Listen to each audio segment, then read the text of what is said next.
Escapa, la tienda líder de ciclismo en España. Bienvenidos a Escapa Podcast, tu podcast de ciclismo. Presenta Joan Prats. Bueno, pues hoy está con nosotros en este capítulo especial de Escapa Joséan Fernández Machín, director de UAE, que tras una temporada impresionante, una vez más nos atiende en Escapa Podcast y tenemos el placer de saludarlo. Joséan, ¿qué tal? ¿Cómo estás? Muy buenas. Bienvenido al podcast de nuevo. Hola, ¿qué tal? Muy buenas. Todo bien, muchísimas gracias. Oye, tengo una curiosidad. ¿Qué hace Machín estos días? Porque yo entiendo que tú me vas a decir, no paro, Joan, seguro, ¿eh? Pero claro, uno desde fuera puede pensar... me enseña Machín el ordenador, está currando en su despacho, sin parar, ¿no? Pero bueno, otra cosa diferente, ¿no, Machín? A lo de que es todo el año, ¿no? Lo de siempre. No, la verdad es que es algo muy similar a lo que pasa que ahora es el formato donde hay que primero saber el recorrido, saber calendario, saber carreras, qué carreras tiene contrarreloj, qué carreras tiene volatas, qué carreras tiene subidas, claro, para hacer una composición primero de qué carreras vamos a competir y después con quién vamos a competir en esas carreras. Entonces, en la elaboración ahora mismo es el mes de noviembre, posiblemente es el que más horas de ordenador con mucha diferencia paso al año. ¿Y qué miras? O sea, vamos a intentar que los oyentes conozcan un poco más. Cuando te pones a mirar en el ordenador, que destacas datos, ya sabemos que el ciclismo está súper medido 100% hoy en día, ¿no? Pero herramientas como cuál, por ejemplo. Pues mira, nosotros utilizamos una de nuestras plataformas que es Analog, que es la publicidad que nosotros llevamos en los hombros en el mayor de competición, que es una mezcla de Training Peaks, inteligencia artificial, datos individuales, datos genéricos, absolutamente todo, ¿no? Pero eso es un poco el formato que utilizan sobre todo los coaches. Pero yo lo que hago es primero un análisis de la performance del año 2025. Ajá. Cuáles son los corredores que han estado a la altura, cuáles son los corredores que no, cuáles son los que se espera un poquito más, dónde se espera un poco más. Entonces, el análisis real de lo que ha pasado el año pasado. A partir de ahí, hacemos una planificación 2026. Vale. En la planificación 2026 es primero qué es lo que queremos, dónde queremos llegar, cuál es el objetivo colectivo, cuál es el objetivo individualizado y a partir de ahí cuál es el objetivo de cada momento del año de cada corredor. Entonces empezamos un poco por el objetivo principal y vamos haciendo la composición del resto de todo ello. ¿Cómo lo organizamos? Muy fácil. Primero sabiendo qué es lo que queremos y cuáles son los objetivos principales, como te he dicho, y a partir de ahí qué tipo de corredor tenemos y qué tipo de carreras existen. Entonces, una vez que vemos el recorrido de las carreras, todas las carreras hoy en día, ya cuando te mandan la invitación, te dicen 4 o 5 etapas, 2 de media montaña, una de sprint, una de altura, una acaba en alto, una contrarreloj. Entonces, tú sabes dónde se va a decidir esa carrera. Se va a decidir en una contrarreloj, pues como en Luxemburgo, se va a hacer una contrarreloj de 20 kilómetros, de 18 kilómetros y en un puerto. Entonces, ¿qué tipo de corredor es perfecto para eso? Entonces, analizamos o en este caso, busco que el equipo sea competitivo en cada una de las carreras. Que tengamos un líder, 2 líderes, 3 líderes en cada una de las carreras en las que participamos. Que obviamente las carreras más importantes con nuestros mejores corredores y que en la segunda línea, con la parte donde podemos darle un espacio deportivo a otro estilo de corredores y en la tercera línea donde los jóvenes pueden luchar. Te resumo todo esto para que podáis entenderlo. Un ejemplo claro es Tour de Alpes. ¿Sí? Es una de las mejores carreras a nivel de organización, un recorrido excelente, pero nosotros, nuestros entrenadores entienden que para ir al Giro Italia, al ser en mayo, primeros de mayo, la mejor manera es hacer un ciclo de altura, de altitud, mejor dicho, más que de altura, de altitud. Entonces el beneficio de la altitud hay que hacerlo propio antes justo del Giro Italia. ¿Qué es lo que ocurre? El Tour de Alps no lo consideramos como la preparación que los entrenadores nos dicen para afrontar el Giro Italia. Entonces, con los corredores del Giro Italia no hacemos Tour de Alps. Okay. Con los corredores de las Ardenas que coinciden en fecha, no hacemos el Tour de Alps. Okay. Entonces, nos queda una tercera fila de corredores, que no significa que sea una tercera, sino que somos corredores jóvenes. Si nosotros vamos a esa carrera donde sí hay otros equipos como Ineos, como Picnic, como otro estilo de corredores que sí llevan sus primeras espadas porque sí quieren competir allí antes de ir al Giro Italia. Entonces ellos están compitiendo con sus mejores corredores y nosotros no, ni Claro. con los mejores del Giro, ni con los mejores de Ardenas, ni con los... Entonces, ¿para qué vamos a hacer la Tour de Alps si no vamos a poder ganar? Entonces, buscamos alternativas que sea Giro de Abruzzo, Vuelta a Asturias, etcétera, etcétera, para que podamos ganar. Qué interesante. Has hecho un clinic aquí y yo creo que la audiencia en estos momentos estaban todos escuchando con muchísima atención. Estamos hablando de cómo trabaja por dentro el mejor equipo, sin duda, del mundo. Venimos de una temporada donde habéis rozado los 100 triunfos. Yo en la vida, llevo ya unos años en esto, Machín, en la vida pensé que diría que un equipo está, o creía que lo ibais a conseguir en un momento determinado de la temporada, sinceramente, cerca de las 100 victorias. Lo nunca visto, ¿no? Claro, esto lo hemos empezado un poco a normalizar, ¿no? Porque el UAE gana aquí, el UAE gana allá. Desde dentro también, o tú te niegas a normalizar estos datos. A ver, no soy de los que me pongo a pensar en lo que ha pasado hace tiempo, sino soy de los que creo, quiero y me gustaría pensar en lo que vamos a intentar conseguir en el futuro, porque ahora mismo el pasado no nos da nada más que si nos hemos equivocado, cómo rectificar. Pero bueno, la verdad es que a mí quizás lo que más me gusta, primero no son los 97 triunfos, segundo que yo considero 99 y además te voy a decir por qué. Incluso te diría más. Primero porque 98 es el Mundial, 99 es un europeo. Me lo Donde imaginaba, ¿eh? Me imaginaba que iba por ahí. entrena, es nuestro corredor, entrena con Claro. nosotros, sus puntos y sus victorias sí suman, sus puntos sí suman como equipo, pero las victorias suman como selección nacional, que no hay selección nacional en el cómputo de victorias. Entonces, son 99. Y sí que te voy a decir además una cosa que me dio mucha rabia, y me voy a centrar en eso, es la victoria que realmente entiendo que nos robaron a Rui Oliveira, además, porque es un corredor especial en Eslovenia, porque es un corredor que en 7 años había trabajado por los compañeros y era su primera victoria, aparte de ser campeón olímpico en pista, en Eslovenia de una forma absolutamente injusta. Y no me quiero centrar en la que no ganamos, sino que es un poco algo que me hirió porque fue injusto totalmente y porque, bueno, pues porque fue una descalificación injusta. Sí. Entonces, si sumamos esas, son 100. Sí, totalmente, se me hace decir, digo, para Machín son 100. O sea, ¿no? Místicamente, ¿no? Si quieres. Bueno, es acojonante lo de las. Permíteme que lo diga así, lo de los 100 triunfos, 99, da igual, no importa, al fin y al cabo, porque el dominio está ahí. Pero dentro del equipo, ¿acabó siendo un objetivo del que se hablaba realmente para conseguirlo? Tú apretaste tuercas, oye, vamos a por ese número, que es algo emblemático. Quizá nunca más estemos en disposición de hacerlo, o no, nunca se hablaba de eso. A ver, de 100 nunca se ha hablado. O Vale. sea, se ha hablado más los medios de comunicación porque la cifra es redonda y demás, ¿no? Sí es cierto que queríamos, una vez que el año pasado estuvimos muy cerca de conseguir los 81 triunfos, de los 85 pues nos quedamos 81, ¿por qué no? Vamos a intentar hacer una planificación donde podamos ganar carreras, donde podamos dar espacio a todo el mundo e intentar llegar a esas 86, una vez que conseguimos el récord 95-97, no deja ser un número, ¿no? Posiblemente sea un número complicado para el que quiera batirlo, más Claro. que para los dos, pero en el apartado que antes te he recordado, en el cual estoy, quizás hemos generado un ciclismo y un equipo totalmente diferente, donde para nosotros, o donde todo el mundo estaba acostumbrado a quien suma muchas victorias, normalmente son velocistas, ¿no? Sí. En el transcurso del tiempo era Petaki el que más carreras ganaba, era Cavendish el que más carreras ganaba, era, bueno, ese estilo de ciclistas y nosotros no hemos ganado el sprint. Ha ganado Molano 2 carreras. No es. Hemos roto un poco un esquema de victorias totalmente. O me acuerdo cuando yo estuve en Quick Step, eran los sprinters los que realmente sumaban muchísimas victorias, ¿no? Y aquí, bueno, pues ha sido el colectivo y sobre todo 20 corredores de 29 que han conseguido victorias. Creo que es algo también récord absoluto en cuanto a un dato significativo que para mí es darle oportunidad a muchos y a casi todos los corredores que están en el equipo. Sí, sin duda.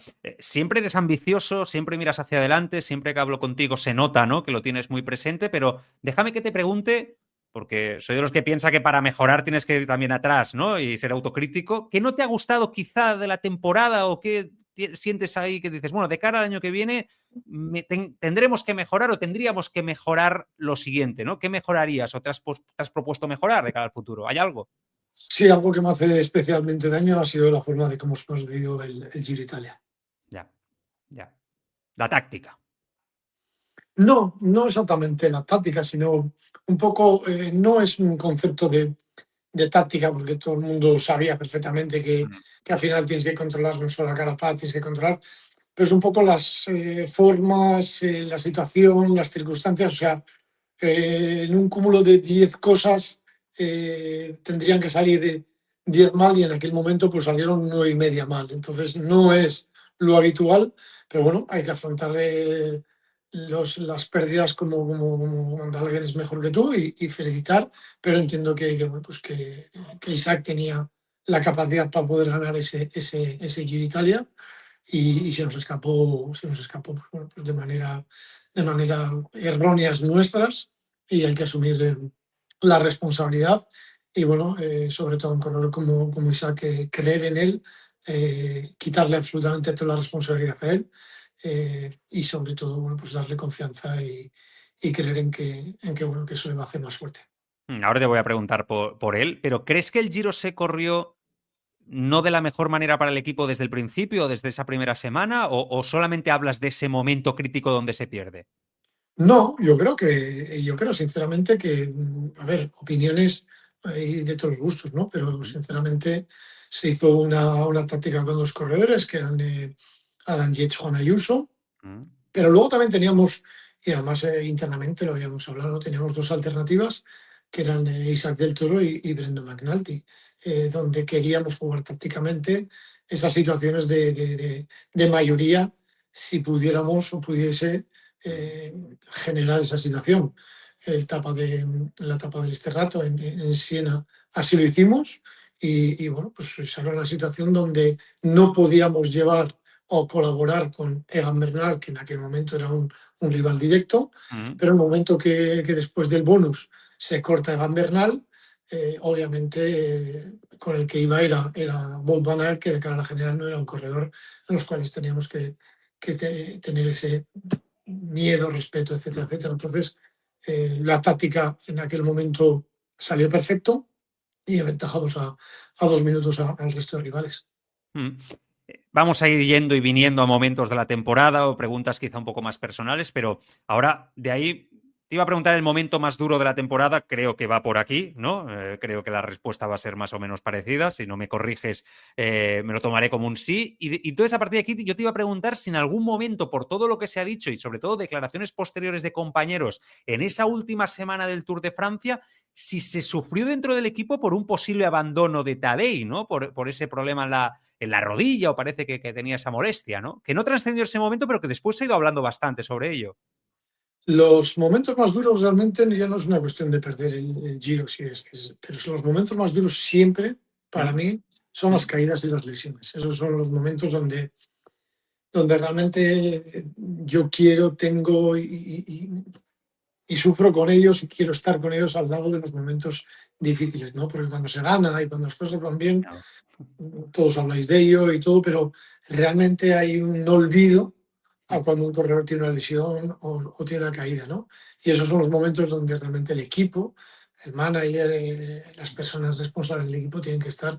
Y de hecho tenemos una persona que para nosotros es fundamental, o varias personas, pero una que gestiona todo esto, que es ir a la casa de los ciclistas para hacer el proceso de rehabilitación, recuperación y ese compromiso personal, profesional, para que alguien no tenga que ir no sé, a la típica mutua de recuperación, Claro, claro. hospital y demás. Entonces, esos son los peores momentos. Y el tema que me dices de Tadej, Tadej, bueno, pues son situaciones de carrera, ¿no? Que muchas veces cuando acaba la carrera, en este caso Tadej, sí que tenía un dolor de rodilla, pero bueno, pues se trata y bueno, pues la importancia posiblemente de hasta dónde no, a veces se exagera o no se exagera, pero yo creo que esto entraría más el médico a poder dar una valoración de la gravedad en aquel momento, pero sí es cierto que bueno, pues que que como en aquel momento todo el mundo hablaba del hastío, por qué no atacaba, etcétera, etcétera, y ahora todo el mundo habla de que si era la rodilla, ni era tanto aquello, ni es tanto esto. Yo creo que a veces las cosas son más normales que lo que una gente, que lo que a veces se piensa y lo que sobre todo se dice. A veces os reís, ¿no? Por dentro, Machín. Sí, ¿no? Un poco de lo que se dice, se comenta, de lo que se especula hoy en día, que es todo tan mediático, ¿no? Es que hay veces que la gente simplemente se inventa. O sea, directamente dices, y que no sé, que no te estoy hablando de este caso en concreto, ¿eh? Te Claro, estoy está diciendo claro. que hay momentos que la gente directamente, no sé, sacan noticias donde no las hay. Entonces, como no puedes estar diciendo no a una, porque te van a decir, entonces la otra es sí. Entonces, bueno, pues al final intentas, ¿no?, centrarte en lo que tú puedes controlar, que es tu trabajo, tu compromiso, tu táctica, tus corredores, tu estructura, tu equipo. Eso es a lo que nos tenemos que centrar y intentar involucrarnos en esa burbuja para no exteriorizar absolutamente y desmentir, opinar, hablar, comentar cada vez que alguien tiene un comentario o simplemente un tuit. Sí, que la puede liar hoy en día con un simple mensaje, ¿no? Que es así de sencillo, correcto. A nivel personal, ¿qué ha mejorado en el Machine Manager en los últimos 10, 15 años? Si miras hacia atrás, ¿no? Todos tenemos ese yo particular que le diríamos a esa persona nuestra, ¿no? Hace 15 años atrás, 10 años atrás. ¿Qué dices? Ostras, qué mal hacía aquello o cómo he mejorado en esto, ¿no? Al respecto de la gestión como manager, ¿no? Algo muy complicado. Yo creo que en esto tiene mucho que ver también el equipo, en el sentido que Ajá. yo llevo muchos años con Mauro Gianetti Mm, bueno, y el equipo ha crecido y yo recuerdo, y todos me conoceréis, donde he hecho la gestión de los coches, mm, los leasing, las vacas, la rotulación, el diseño de la ropa, todo. eh, todo, absolutamente todo. Entonces, en UAE, a partir de hace, bueno, pues cuando dejé un poco el tema de Govic y pasamos a Pisei, Mm, dejé el tema de BMW mm, y pasamos a Audi, dejé el tema de... Y ahora me involucro en la parte deportiva. Entonces, mi focalización y mi trabajo va desarrollado en ver correos jóvenes, estudiar carreras, estudiar tácticas y me dedico a la parte deportiva. Y hago, y te puedo garantizar que hablo todos los días antes de cada etapa, de cada carrera, aunque esté en una carrera y haya otras dos, hablo con cada uno de los directores para establecer cuál es el objetivo de cada etapa, de la general, de la carrera, y ver cómo se va a afrontar y saber cómo se va a afrontar con el director responsable en cada carrera, aunque no esté. Entonces, soy mejor no, hago solo una de las cosas que es la parte deportiva. Entonces, la parte de logística, estructura, infraestructura, sponsoring, acuerdos y demás, ya no lo hago mm. desde hace los últimos 3 años, no lo hago y me dedico de los últimos 2 años, básicamente, este va a ser el tercero, y hago prácticamente todo lo que es la parte absolutamente deportiva. ¿Ya has mejorado, crees, en el trato personal, en saber llegar al ciclista con el paso de los años, habiendo tratado a tantos ciclistas top, ¿no? En estos años. ¿Se mejora también en eso, en cómo tratar a la estrella? Porque al final son deportistas de élite, muy ambiciosos y que quieren ganar, ¿no? Bueno, yo creo que lo importante, seguramente, si tendríamos un corredor no tan importante como esta de Pogacar, que es el mejor Mm, ciclista del mundo, o mejor dicho de otra manera, mm, posiblemente si Tadej Pogacar estaría en otro equipo, sería el equipo de Pogacar. Entonces UAE ha conseguido ser que incluso sin los puntos, sin las victorias de Tadej, seamos el mejor equipo del mundo en puntos, en victorias, en ranking, en, en todos estos datos que realmente teniendo al mejor ciclista, alguien que consigue las dos últimas ediciones o las últimas dos temporadas conseguir 25 y 20 victorias, sería prácticamente, y nosotros somos el cuarto equipo del porcentaje de puntos de nuestro mejor ciclista, que está de Pogacar, con lo cual el equipo sin Tadej también sería importante en cuanto a victorias y resultados. mm. Se dice siempre, esto te lo han dicho muchas veces, que tienes un ojo clínico para fichar a las jóvenes promesas, ¿no? A las pruebas me remito. ¿Hoy en día sigues fichando por instinto, por conversación, por ver cómo rueda, por potencial, por tu ojo, o ya son los números los que marcan mucho que te decidas a fichar o no a ese joven? Nunca he fichado por instinto. Siempre he tenido ese convencimiento en cuando veo un ciclista que veo resultados, veo números. Ajá. Siempre que firmo un ciclista, nunca, absolutamente nunca, lo he firmado sin comprobar resultados, números fisiológicos, datos a nivel, sobre todo, pues a nivel, eh, digamos, fisiología adaptada al resultado, ¿no? Ajá. En muchos casos hay corredores con muchos números, con muy buenos números, pero Mm. si no tiene resultados, o sea, pese a que me gustan ver los números, si tengo que elegir entre Pro Cycling Stats y Training Peaks, elijo Pro Cycling Stats. No sé si Ajá. es una explicación Sí, sí, sí, muy bastante clara. razonable, ¿no? O Sí, sí, sea, sí. sí me gustan los números, pero sí me gustan los resultados. Entonces, y aparte de todo eso, ahí le pondría el aura, que es lo más Mm, difícil para mí, que se llama talento. mm, Entonces, ¿cómo se mide el talento? ¿Cómo se ve el talento? ¿Cómo se descubre el talento? Esa es una pregunta complicada, en el sentido que yo te la haría al revés. Te diría, ¿cómo para ti una mujer o mm, un hombre para alguien mm. o una persona puede ser atractiva? Ajá. Sabemos los cánones de belleza, tanto Mm. para hombres y para mujeres, pero ¿qué es lo que tú considerarías atractivo? ¿Cómo me explicarías tú a alguien que es atractivo para ti? Claro, o sea, y que muchas veces mucha gente ve atractivo a alguien en muchos aspectos y tú no, por lo que sea, ¿no? Esa chica o ese chico de rostro maravilloso, pero yo no le veo ese que. Eso se puede explicar también con ese talento, pero eso, machín, es Entonces, olfato.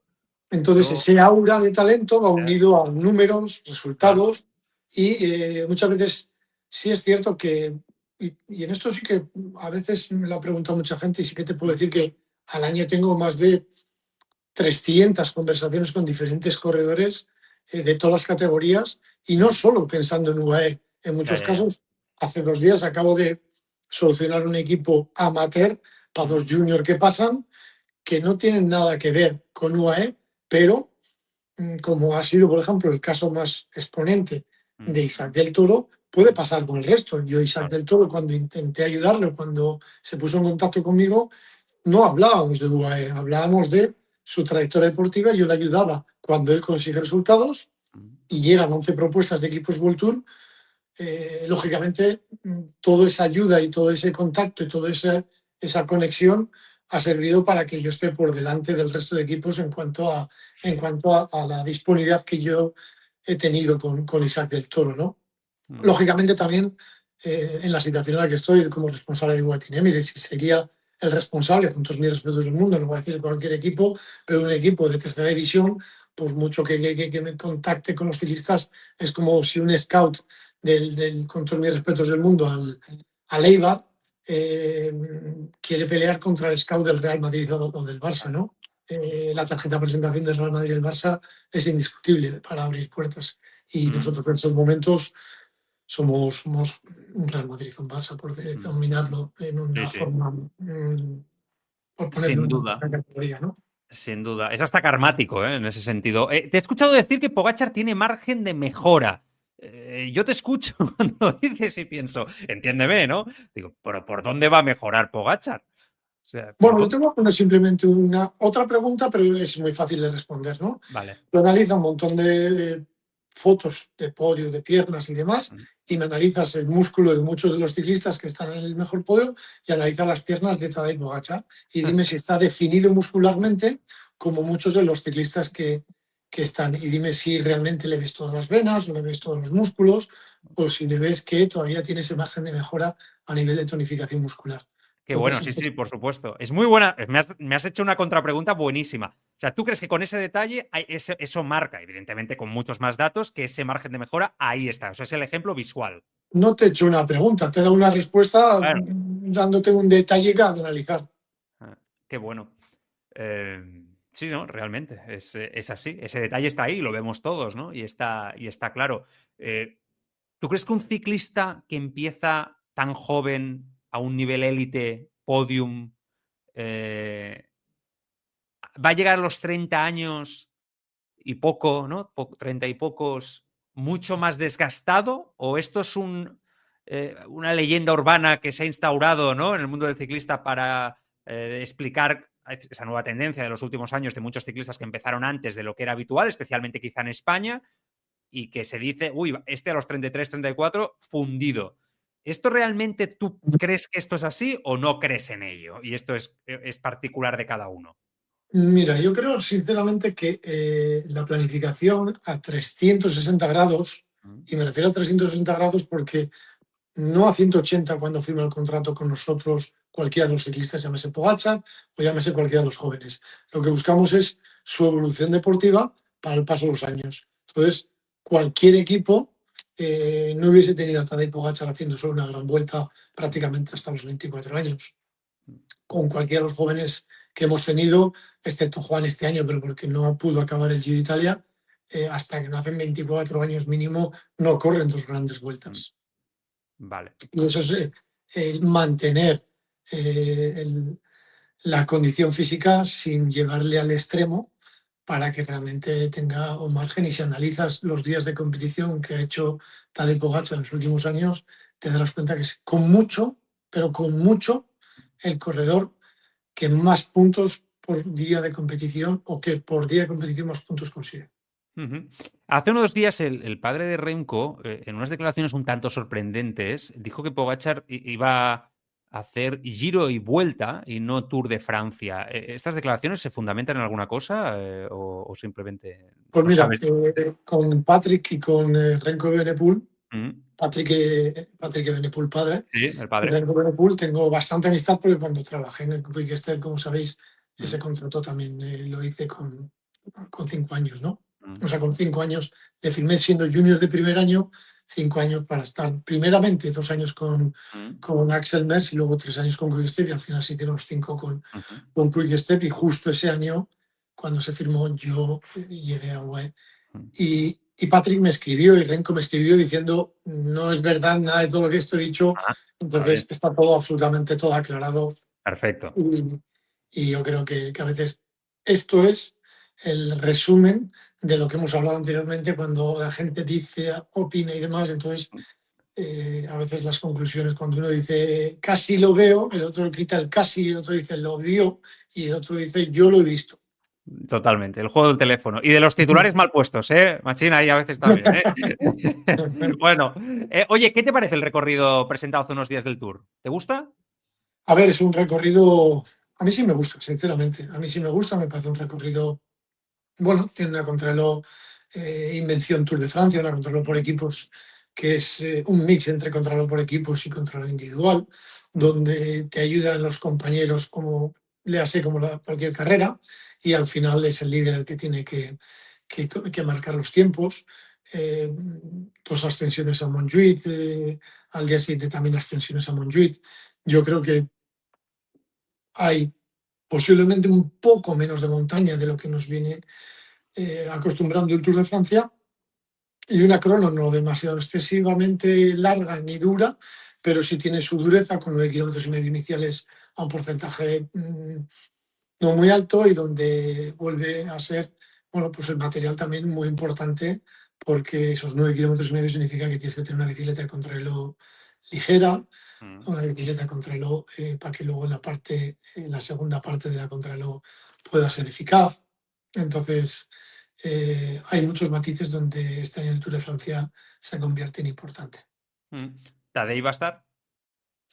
Inicialmente, sí. Ujú. ¿Habéis hablado vosotros dos? Entiendo, creo que te escuché decir que ya habíais tenido una conversación previa, quizá hace ya un tiempo, por lo tanto, entiendo que habéis tenido muchas más conversaciones sobre el calendario. Me acabas de decir lo del Tour, a partir de aquí, lo otro está todo abierto, vais a ir decidiendo un poco a medida que vayan saliendo o acabando de salir, ya queda poco también, los recorridos de las otras grandes vueltas. ¿Cómo está esta situación? Sí, vamos a ir definiendo, vamos a ver primero los recorridos, pero sí está claro que con Tadej en muchos casos nos sentamos de forma, no para hablar exactamente del calendario, sino y Claro, si para dentro de este año y para el año que viene y dentro de 2 años hacemos esto otro y esta otra carrera, si hago esta carrera, esta otra no puedo hacer, entonces si claro. hago no sé, imagínate Roubaix, Flanders, no se puede hacer nunca Chulia, o si se hace Giro Italia, pues obviamente ni Romandía. Entonces, si se hace, o sea, hay carreras en las cuales sabes que si quieres hacerlas no puedes hacer otro estilo de carreras, ¿no? Claro. Entonces, esos comentarios los hemos tenido siempre, incluso no para este año, sino para el año que viene, incluso hemos hablado, en muchos casos te puedo garantizar que hemos hablado del 28, ¿no? Por circunstancias del 27 y del 28, por circunstancias además porque depende qué tipo de mundial sea, depende qué tipo de calendario haces. No es lo mismo tener opciones de ganar algún mundial de montaña, como son los próximos 2 años, que el 28 que se hace en Abu Dhabi, donde es un mundial plano. Entonces, todas estas previsiones y todas estas conversaciones siempre se tienen. Yo te digo lo que un poco vemos desde fuera y tú me corriges si estoy acertado o completamente equivocado, Machín, pero entendiendo que Milán-San Remo es un súper mega objetivo para Tadej, ¿no? Y además, como ya las últimas temporadas se convierte en un momento clave de la cultura ciclista, ¿no? Que ha estado tan cerquita de conseguirlo. Y París-Roubaix, viendo lo que hizo el año pasado, sorprendiéndonos a todos, si disputa París-Roubaix, al Giro no puede ir, o da la sensación de que la preparación del Giro está muy condicionada. ¿Estoy equivocado en ello o no? ¿O es posible? Bueno, hace 2 años nos planteamos el hecho de también había la posibilidad de poder correr París-Roubaix y dijimos, si haces el Giro es demasiado riesgo y tendrías que bajarte después de Roubaix o subirte a altitud para luego el tiempo prudencial que hay entre el día 10 de que en aquel momento era el día 10 de París-Roubaix, hacer Liège-Bastogne-Liège y hacer Giro y tal. Entonces, no hay muchas veces el tiempo suficientemente importante para afrontar un objetivo, altitud, otro objetivo y luego otro objetivo. Entonces, claro. a veces hay que sacar las conclusiones de cuáles son los objetivos prioritarios y a partir de ahí descendiendo para darle sentido al organigrama del año y de la carrera y sobre todo los días de descanso, que muchas veces los días de descanso, y no hablo de días de descanso fisiológicos, hablo de días de descanso mentales, son tan importantes como los fisiológicos. A ti te convence que Tadej compita en París-Roubaix, te gusta, no tienes ningún tipo de objeción al respecto, ¿eh? Me encanta que se divierta y me encanta que un corredor que gana absolutamente casi todo lo que participa le ponga más las carreras complicadas que las fáciles. Porque lo fácil sería volver a Cataluña, como ha hecho, ganó 5 etapas, volver a ciertas carreras que sabes que es más fácil ganar. Pero busca el objetivo más complicado o el más difícil o lo menos accesible posiblemente, y dos de las carreras más complicadas para Tadej Pogačar, sin ninguna duda, es el Milán-San Remo de París-Roubaix. Sí, sin duda. Entre los oyentes del podcast, Machín, muchas veces, vamos hablando todo el año en el grupo de Telegram, ¿no? Estamos todos por ahí comentando vuestros éxitos y un poco la competición. Y hay mucha gente que dice que Pogačar, una vez tenga el quinto, hay quien dice el sexto, quinto tour, en ese tramo final entre comillas, ¿no? O quizá la última parte de su carrera, va a preferir ganar carreras de una semana o de un día con monumentos y clásicas que el desgaste un poco de las 3 semanas, que, bueno, yo creo que esta opinión de mucha gente viene, o por lo menos de parte de la audiencia del podcast, viene un poco cimentada en que, bueno, no estuvo finalmente en la vuelta, mentalmente en esas declaraciones de Tadej, ¿no? Que parecía que estuviera cansado un poquito de estar lejos de casa después del Tour. Todo esto, ¿tú cómo lo ves, este poco de opinión de mucha gente al respecto de Tadej y su futuro y su evolución? Erróneo. Erróneo, ¿eh? Sí. No doy una. Veo simplemente opiniones y no están lejos de... Nada, ¿eh? Ni se desgasta, ni es tan exagerado como se dice, ni le encantan las 3 semanas, va por ello, compite sin problema. No hace una comparación. Vale, perfecto. Pues mira, más fácil, imposible. Van Blemik dice que Pogačar no le llega ni a la suela de los zapatos a Merckx. Esta semana también se ha dicho estas declaraciones. ¿Alguna opinión al respecto? A ver, yo creo que son absolutamente ciclismos diferentes. No creo que ni en beneficio de Tadej ni en beneficio de Merckx. Yo creo que son épocas diferentes, son ciclistas diferentes y las comparaciones son odiosas. En aquel momento puedes poner, es decir, no había tantos corredores profesionales y muchos se dedicaban a trabajar y era un complemento al ciclismo.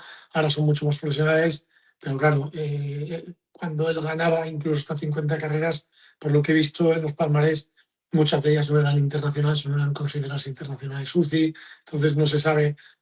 Ahora eso no existe, o sea, ahora mismo no puedes competir una carrera no UCI, no profesional. Entonces, es tan diferente el ciclismo que igualarlos, lo único que hay que igualarlos en que eran absolutamente dos fenómenos en su momento y en tiempo. Y yo creo que equipararlos ahora mismo está para los números, para decir, pues Eddie Merckx ha ganado 5 Tours, a ver si los consigue ganar Tadej, punto. Pero yo creo que buscamos a veces siempre en este mundo, es algo que realmente a mí me sorprende mucho, porque cuando empieza cualquier corredor joven, la pregunta que me hacen todos los periodistas es: ¿y a quién se parece? Y cuando realmente le pones el parecido, a alguien te pone parecido, siempre hay un tercero que dice, ya le gustaría a él ganar lo que...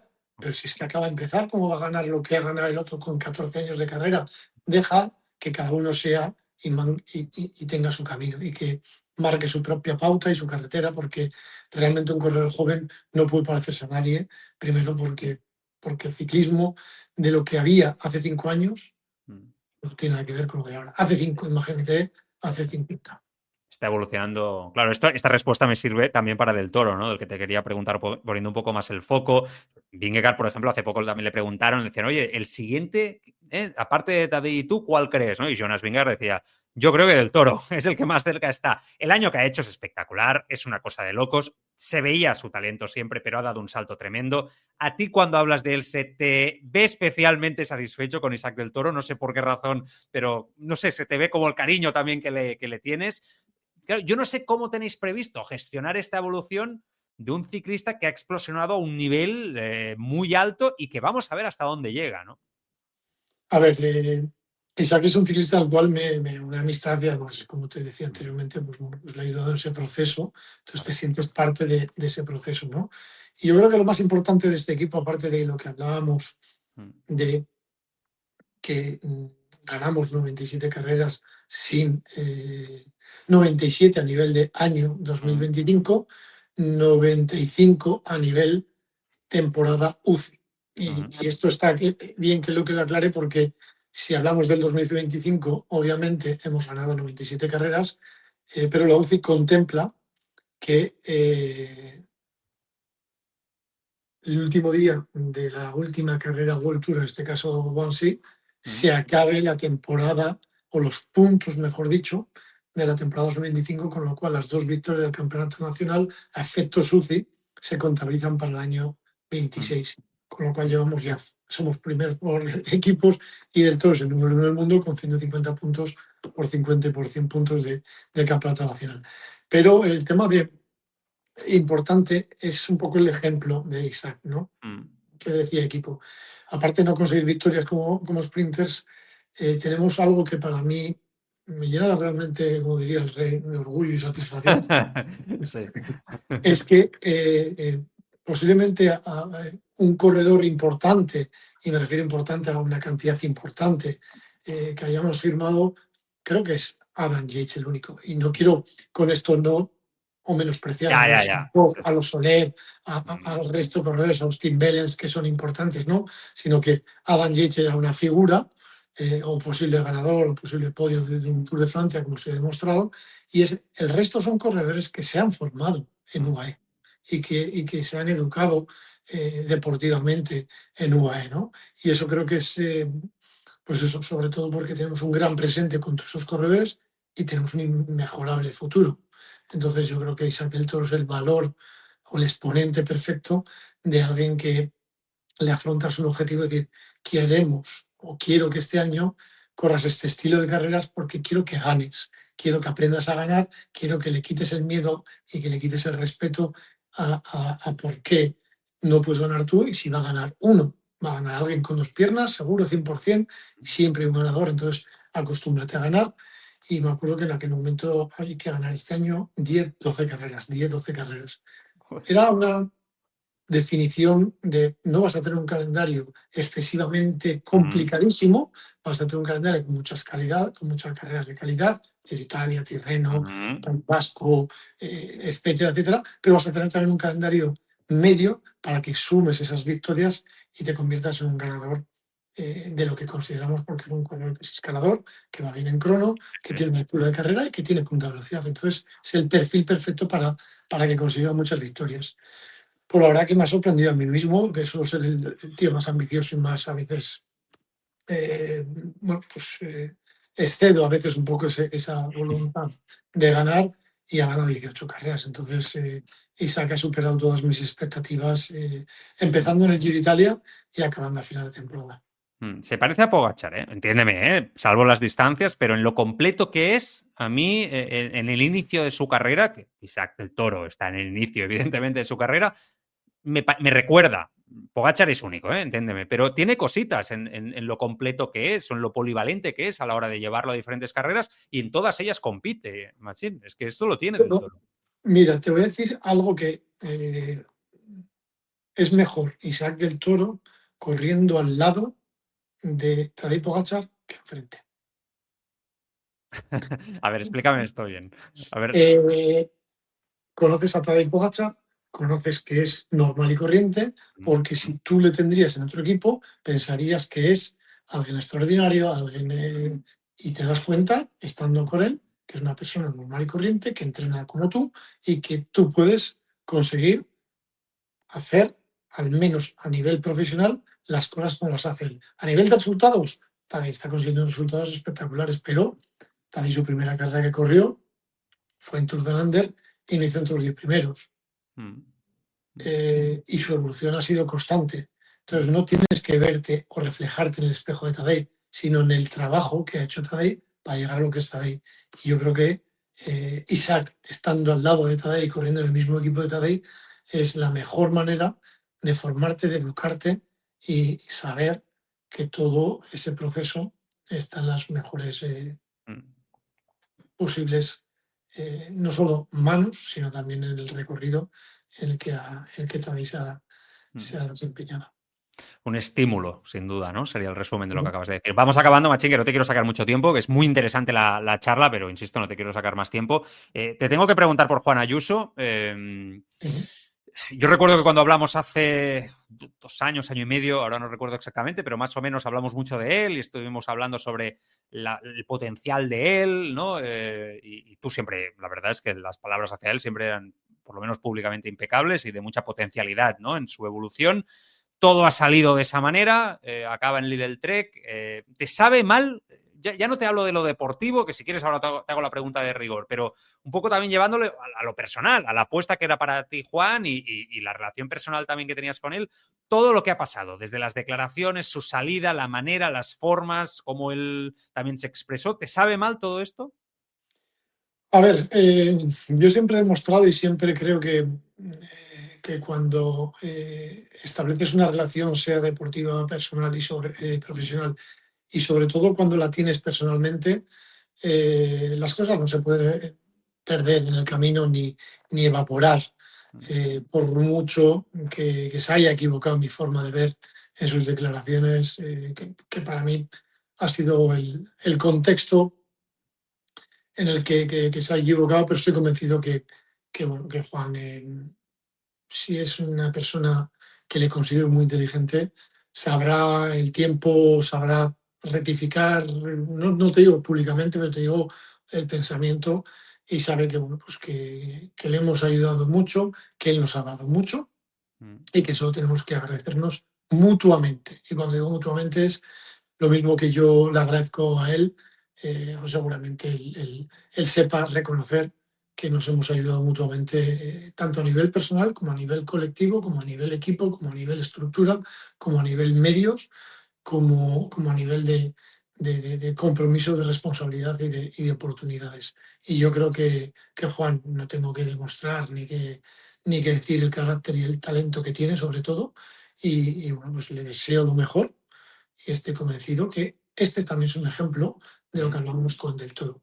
Es mejor correr con Tadej que en contra de Tadej. ¿Qué le falta para luchar o ganar una gran vuelta? ¿Qué le falta? No, Mm, yo creo que no tiene todo. Está en un equipo importante, está en un equipo que necesitaban un líder. eh, es un profesional, sin ninguna duda. mm, Trabaja para ser ciclista, mm, eh, vive para ser ciclista, se esfuerza para ser ciclista, es ganador, tiene mentalidad ganador mm. y estoy convencido que va a ser uno de los mejores ciclistas del mundo como ha sido hasta ahora, ¿no? Solo deseo que para bien y para bien nuestro, que gane muchas carreras, pero que no sea ninguna delante nuestro. Está claro. Vale, pues Machín, solamente me queda hacer un test rápido, ¿vale? Que esto es algo que estamos preparando un poquito, que supongo ya sabes que es la moda, ¿no? Esto de los test. Ujú. Yo te voy haciendo lo primero que te venga a la cabeza, ¿vale? Y con esto ¿Vale? vamos acabando. Un ciclista con el que te irías de cañas después de una etapa. Buah, muchísimos, de verdad. Y no esto es, pero, Ah, por hombre. ejemplo, lo he hecho, perdiguero. Vale, venga. Un ciclista ideal para ver una película larga de 3 horas sin que te hable mucho. Eh, Marcos Freire. Manos Freire, así. Vale, ok. Perfecto. Un corredor que te vuelve loco, pero le sigues queriendo igual. De ese que a veces matarías, pero dices, bueno, pero aún así te quiero. Eh, Puede ser del equipo actual, ¿eh? Puede ser de la propia estructura. joder, es que ha habido, mira, un corredor en el cual eh, a veces le ha agarrado diciendo, pero ¿por qué lo has hecho si sabes que no tenías que hacerlo? José Ángel Gómez Marchante. Ostras, marchante, qué bueno. Sí, sí, sí, qué bueno. Un ciclista que siempre tiene excusa, siempre. Que tú le dices, no, tal, pero siempre tiene esa última palabra que dice, no, pero así, o asá, o aquello, tal, lo otro. Normalmente no un ciclista, pero suele ser más el caso de los velocistas, ¿no? Pero también con Ah, razón. mm, Me ha cerrado este, no me ha dejado arrancar. Es un poco el velocista, siempre es un poco el que tiene esa excusa, pero no, porque viven de una centésima de segundo. claro, claro. Entonces, hay tantas centésimas de segundo en un sprint que el sprinter normal, Mm, por antonomasia, siempre tiene más excusas porque, claro, porque les pasa más cosas en poco total. tiempo. Totalmente. El más competitivo, incluso jugando al parchís. Tadej Pogačar. Sí, o sea, también, o sea, hasta cuando os ponéis al parchís y tal, o sea, también quiero ganar, ¿eh? Sí, sí. Jo, de verdad, qué tipo. El más gracioso del equipo, el que levanta el ánimo hasta un día malo, horrible, que todo ha ido mal. A ver, tiene un humor un poco catalán, pero más Soler. Marc Solé, ¿ah? Fíjate con todo lo que se ha dicho de Marc, muchas Marc, veces. Mar es un tío de Sí, puta madre. sí, sí. Te lo digo, yo lo he entrevistado 3 veces y es encantador. Es Yo también encantador. te digo una cosa, si no le conoces, también os entiendo, pero No, yo lo defiendo y me parece una persona de verdad que tiene muchos valores y que sabe tener una lectura de lo que se le pide, de lo que se quiere y de lo que se necesita. Y él claro. lo acata siempre. Sí, yo siempre lo he A mí me explicado. dijeron, me acuerdo que cuando firmamos a Mar, buah, ya verás, La buah, verdad, buah. Pues te voy a decir una cosa, se han equivocado absolutamente todos. Dame 18.000 más Solers. qué bueno. Yo tengo que decir que en el trato personal, sé que con otros compañeros ha sido diferente, en el trato personal, conmigo siempre encantador, tanto en persona como entrando por llamada. Para ir acabando. Un ciclista al que ficharías otra vez, aunque te diera dolores de cabeza, o que te dio dolores de cabeza, y aún así lo volverías a fichar por su talento. Mm. No me ha dado dolores de cabeza, pero hay muchos corredores a los cuales siempre han tenido las puertas abiertas. Un corredor, por ejemplo, como Alex Christoph, Rui Costa, son corredores que no es que te han dado dolores de cabeza, pero son tan profesionales, tan buenas personas que han dejado tan buen pozo Mm. que, que estarían siempre en mi equipo. Muy bien.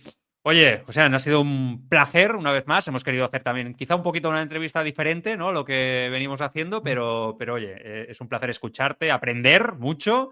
Y nada, que vaya bien esta preparación de la temporada. Te dejamos trabajando en tu despacho y mucha suerte para el año que está por venir, aunque queda un poquito, pero bueno, vamos a ver si por lo menos se puede igualar. Un placer. Muchísimas gracias, chicos, muy amable. pues a descansar, o ya llevan unos días o unas semanas descansando antes de empezar la pretemporada. Como he dicho, volveremos evidentemente con los recorridos cuando sean presentados de Giro, Tour y Vuelta. Haremos seguramente también alguna entrevistilla por ahí, como siempre hacemos en estas alturas, pero sin el rigor de los lunes seguramente. Y para volver en la próxima temporada con las mismas ganas. Como siempre, muchas gracias, porque esta temporada hemos batido todos nuestros récords de audiencia. Estamos muy contentos, la verdad. Y sobre todo de formar una familia con vosotros, ¿no? Con esta afición por este deporte maravilloso que se llama ciclismo, con nuestros más y nuestros menos, estando más de acuerdo, menos de acuerdo en lo que sucede, pero como siempre con mucha pasión y muchas ganas de comentar lo que va sucediendo en este magnífico deporte. El podcast sigue activo en el grupo de Telegram a través de Bici Escapa Podcast, y ahí vamos comentando la actualidad y lo que vaya saliendo. Y evidentemente, si hay un tema muy gordo, muy importante en estas semanas, pues haremos programa especial para tratarlo. Sed muy felices. Nos vamos viendo.